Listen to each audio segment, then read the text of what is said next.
Snow swirled violently outside the frosted panes of the Iron Ridge courthouse, turning the Wyoming territory into a white, frozen wasteland. Inside, the air was thick with the smell of unwashed bodies, tobacco, and fear. Lin Wei pressed her 4-month-old daughter, Mai, tighter against her chest, her knuckles white as she gripped the rough fabric of her tunic. She kept her head down, staring at her worn boots, trying to make herself invisible. But in this room, she was the center of attention. To the 40 men packed into the makeshift auction hall, she was a curiosity. A Chinese widow left destitute after a mining accident took her husband, Chen, and left her with nothing but debt she couldn't pay and a baby she couldn't feed. Order? Judge Holloway's gavel cracked like a pistol shot. Next lot. One female, native of Canton, aged roughly 22. Skilled in cooking and laundry. Infant included. Sale is final to satisfy the debts of the deceased Chen Wei. Opening bid is $10. Lin's stomach churned. $10. That was the price of a used saddle. A murmur rippled through the crowd. I'll give you 12, a voice called out. It was murky work, buying a human being, even under the guise of indentured labor, but the law in Iron Ridge was whatever Judge Holloway said it was. 15, countered a man near the front. It was Boss Higgins, the proprietor of the Golden Nugget Saloon. He turned, his eyes raking over Lin with a look that made her skin crawl. I need a girl for the back rooms. The baby can sleep in the cellar. Lin's breath hitched. She looked up, her dark eyes frantic. Please, she whispered, though she knew no one cared. She is just a baby. $20. Higgins bellowed, grinning at the crowd. Going once. 30, a rasping voice called from the back. An older miner, smelling of gin. 40, Higgins shot back, annoyed. Don't waste my time, old man. Lin closed her eyes. $40. She was going to the saloon. She knew what happened to women in places like that. She held Mai closer, whispering a silent apology to her daughter for bringing her into such a cruel world. 50 going once, the judge droned. To Mr. Higgins. $100. The voice was low, gravelly, and cut through the noise like a knife. The room fell instantly silent. Heads turned toward the back of the room where a man stood in the shadows of the doorway. He stepped forward, shaking snow from a heavy, black duster coat. He was tall, lean as a whip, with a 2-day stubble darkening a jaw made of granite. But it was the gun belt tied low on his hips, and the way his hand rested near the pearl handle of a Colt revolver, that made the breath catch in everyone's throat. It was Cole Riker. A whisper ran through the room. The gunman. The Reaper. He was a man who sold violence to the highest bidder, a man who had killed more men than most in the room had met. 100. Judge Holloway stammered, adjusting his spectacles. Mr. Riker, this is a domestic auction. This woman. 150, Cole said, his voice flat, devoid of emotion. He walked down the center aisle, his spurs chiming softly. The crowd parted for him like the Red Sea. He stopped before the bench, ignoring Higgins, ignoring the crowd, his ice-blue eyes fixed solely on the judge. Do I hear a counterbid? Higgins opened his mouth, looked at the gun on Cole's hip, and closed it. He sat down. Going once. Going twice. Sold to Cole Riker for $150, the judge said quickly, eager to end the tension. Cole pulled a heavy leather pouch from his coat and tossed it onto the judge's desk. The coins clattered loudly. He turned to Lin. Up close, he was terrifying. A scar ran through his left eyebrow, and his eyes were hard, unflinching. Let's go, he said. Lin didn't move. She couldn't. Her legs felt like lead. Cole sighed, a sharp exhale through his nose. He took off his heavy duster, revealing a black vest and a white shirt underneath. He draped the massive coat over Lin's shoulders. It was heavy, warm, and smelled of tobacco, gunpowder, and horses. The baby's cold, he said, his voice softer now, though still rough. Wrap her up. We have a long ride. He didn't grab her arm. He didn't push her. He simply turned and walked out into the blizzard, expecting her to follow. Clutching the coat that swallowed her small frame, Lynn looked at the hostile faces in the crowd, then down at Mai. She had no choice. She hurried after the gunslinger, into the whiteout. The ride was brutal. The snow fell in sheets, erasing the world. Lynn sat on the bench of a covered buckboard wagon, Mai bundled beneath layers of wool and the heavy duster. Cole rode a massive black gelding alongside the wagon, his hat pulled low against the wind. He hadn't spoken a word since they left town. Lynn watched him through the driving snow. Why would a man like Cole Riker, a man who killed for a living, spend a fortune on a widow and a child? Was he looking for a servant? A wife? Or something worse? After 3 hours, they turned off the main road, the wagon wheels crunching through deep drifts. A small but sturdy cabin came into view, flanked by a barn and a corral. Smoke curled from the chimney. "Get inside," Cole barked over the wind as he dismounted. "I'll see to the horses." Lynn stumbled into the cabin. It was sparse, masculine, and clean. A fire burned in the hearth. Someone had been here recently to stoke it. An older Mexican man emerged from the kitchen, wiping his hands on a rag. "Javier," Cole said, entering behind Lynn with the supplies. "This is Lin Wei. And the baby is Mai." Javier's eyes widened, but he nodded respectfully. "Senor Riker. You actually did it." "I did," Cole said, hanging his hat on a peg. He turned to Lynn.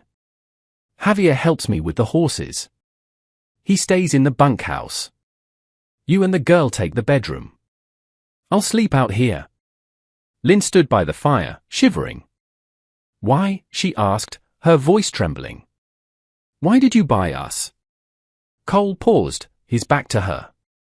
He looked at the flames, his expression unreadable. "Because that courthouse is no place for a child. And Higgins is a pig." "But I am Chinese," Lynn said, lifting her chin. "In this territory, that makes me less than nothing to most." "Why do you care?" Cole turned. His eyes were tired. "I don't care where you're from. I care that you were alone." He pointed to the bedroom door. "There's a cradle in there. I made it. It might be rough." Lynn walked to the door and looked inside. A simple wooden cradle sat near the bed. It was sanded smooth, crafted with obvious care. Tears pricked her eyes. A killer didn't build a cradle. "Thank you," she whispered. "Rest," Cole said gruffly. "We'll talk tomorrow." The weeks that followed were a strange, quiet dance. Lynn took over the household duties, cooking, cleaning, mending. She worked with a ferocity born of gratitude and fear. She wanted to prove she was worth the money, worth the safety. Cole was a ghost in his own home. He left before dawn to check the perimeter and tend to the horses he raised, fast, strong animals that he sold to the cavalry. He returned at dusk, ate the meals Lynn prepared in silence, and spent his evenings cleaning his guns by the fire. He was polite, but distant. He never touched her, never raised his voice. But Lynn noticed things. She noticed how he checked the locks on the doors 3 times a night. She noticed how he sat with his back to the wall, eyes scanning the windows. He was a man expecting war to arrive at his doorstep. One evening, a month after her arrival, Lynn found Cole in the barn. He was shirtless, trying to wrap a bandage around his ribs. A jagged, angry bruise bloomed across his side. "Let me," Lynn said, stepping out of the shadows. Cole flinched, his hand instinctively going to the pistol on a crate nearby. When he saw it was her, he relaxed, though his jaw remained tight. "Just a kick from a green colt." "It's nothing." "It is not nothing." Lynn took the bandage from his hand. Her fingers were cool against his hot skin. As she wrapped him, she saw the map of violence on his body, old bullet wounds, knife scars. "You are not just a rancher," she said softly. "No," Cole admitted, staring at the barn floor. "I was a regulator. A bounty hunter.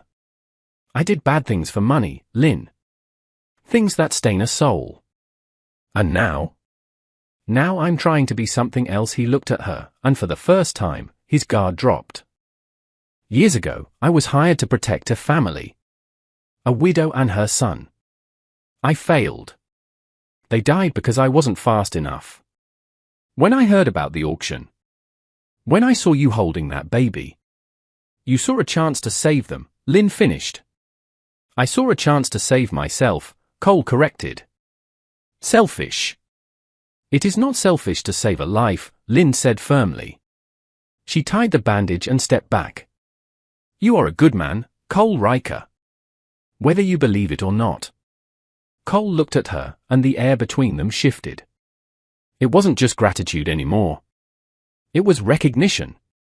Two broken people trying to mend each other. The peace shattered 2 days later. Lynn was hanging laundry in the crisp winter sun when 3 riders appeared on the ridge. Cole was in the corral, breaking a horse. He saw them instantly. He vaulted the fence and was at Lynn's side in seconds, his hand hovering over his gun. Get inside, he ordered. Take my. Go. Lynn ran to the cabin, grabbing the baby, but she watched from the window. The riders approached slowly.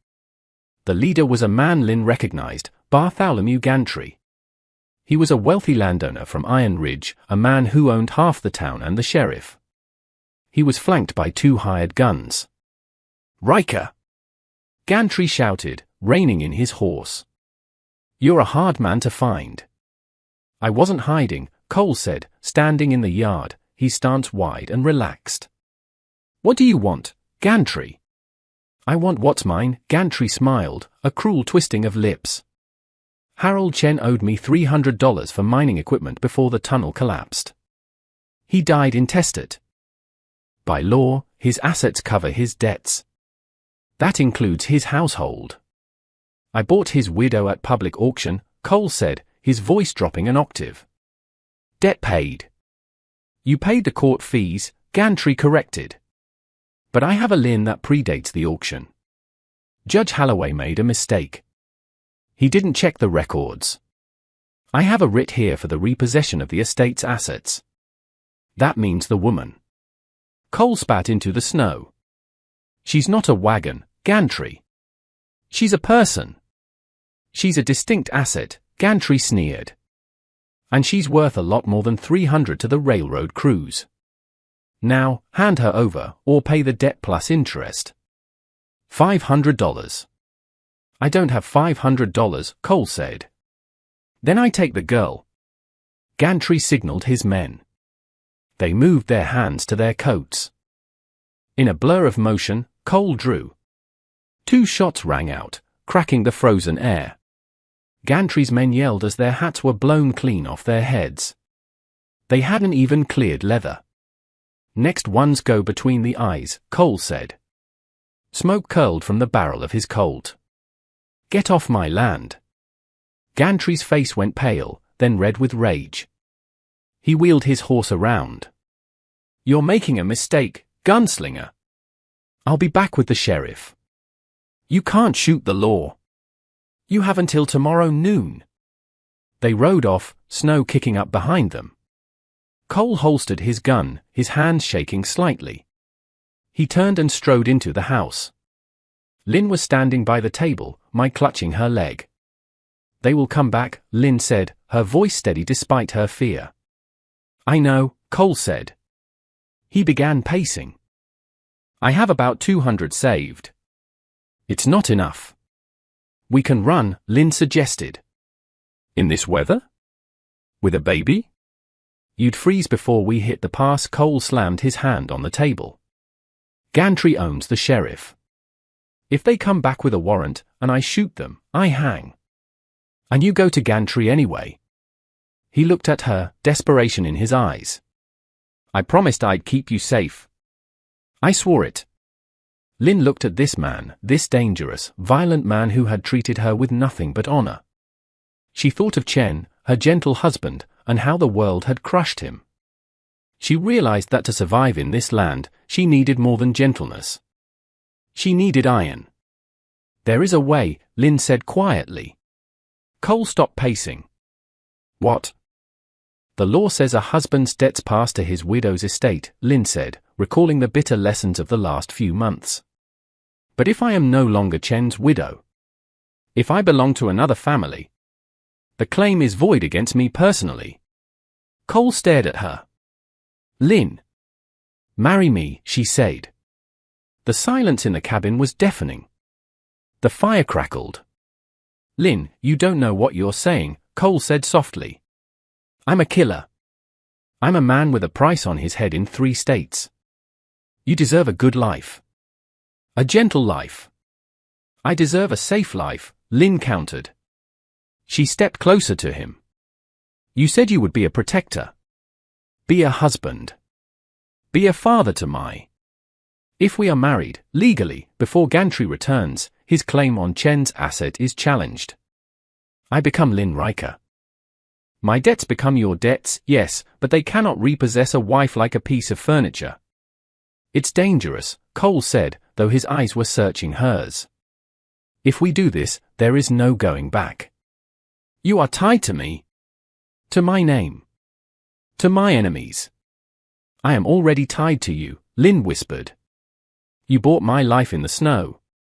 Now let me choose to give it to you. Cole looked at her for a long moment. He saw the strength in her, the steel spine beneath the silk. He reached out and, for the first time, cupped her cheek. His thumb brushed her skin, rough against smooth. I have nothing to give you but a hard life, he said. Then we will live it together, she replied. Javier! Cole roared. The old man ran in from the bunkhouse. Patron! Saddle the horses. Ride to town. Find Father Callahan. Tell him if he doesn't get here by dawn, I'll burn his confessional down. Cole paused. Tell him we're getting married.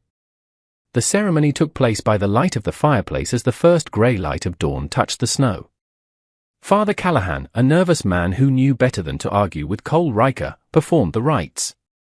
Javier stood as a witness, beaming. Lynn wore her best tunic, cleaned and pressed. Cole wore a dark suit he hadn't touched in years. When he slid the simple gold band, his mother's ring, onto Lynn's finger, his hand didn't shake. I, Cole, take you, Lynn. His voice was gravel and conviction. To be my wife. To protect and to cherish. I, Lynn, take you, Cole, she answered, her dark eyes shining. To be my husband. I now pronounce you man and wife, Father Callahan said quickly. Now, please, Mr. Riker, may I go before the shooting starts? Go, Cole said. He handed the priest a gold coin. As the door closed, Cole turned to Lynn. They'll be here soon. I am ready, Lynn said. Lynn, Cole said, taking her shoulders. I know this is a strategy. I know you did this to survive. But I meant the vows. Lynn looked up at him. So did I. Noon brought the sound of many horses. Cole walked out onto the porch, his rifle in hand. He stood tall, the wind whipping his coat. Lynn stood beside him, in a sling across her chest. She refused to hide this time. Gantry rode into the yard, triumphant. Beside him was Sheriff Miller, a man with shifting eyes and a weak chin, and 6 deputies. Time's up, Riker! Gantry shouted. Sheriff, serve the warrant. Seize the woman. Sheriff Miller cleared his throat. Cole Riker, I have a writ here for the property of the estate of Harold Chen. You are ordered to surrender the woman known as Lin Wei. There is no Lin Wei here, Cole said calmly. Gantry laughed. Don't play games.